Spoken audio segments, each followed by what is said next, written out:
Глава Коми заявил, что республике удалось добиться федерального финансирования на строительство моста через реку Печора на участке Акисть-Усть-Уса, это в районе Усинска, а также участка дороги взамен Зимника. Мост станет частью автодороги Сыктывкар-Ухта-Печора-Усинск-Нарьян-Мар.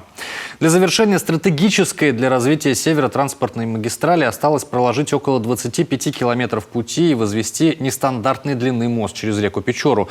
Самому региону такую стройку не осилить. В адресной инвестиционной программе республики предусмотрено финансирование инженерных изысканий и работ по подготовке проектной документации, которые планируется выполнить до конца 2024 года.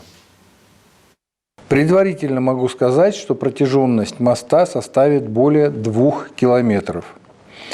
Организация приступила к сбору исходных данных. До конца первого квартала 2023 года будут подготовлены возможные варианты моста и оси трассы. Далее.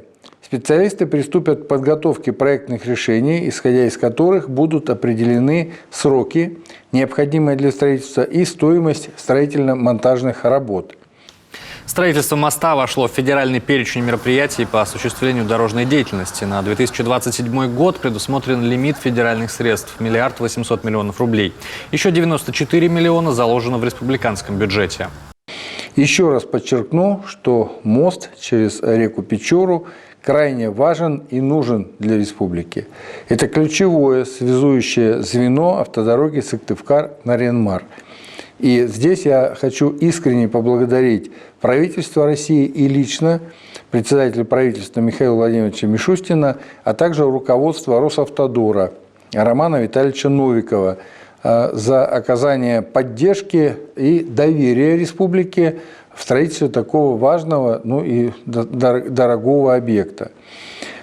И хочу сказать, что, конечно, для республики это поистину историческое событие. Первый реальный шаг для реализации большого инфраструктурного проекта сделан. После разработки проектной документации правительство Коми продолжит работу с Росавтодором для получения финансовой поддержки из федерального бюджета на строительство объекта.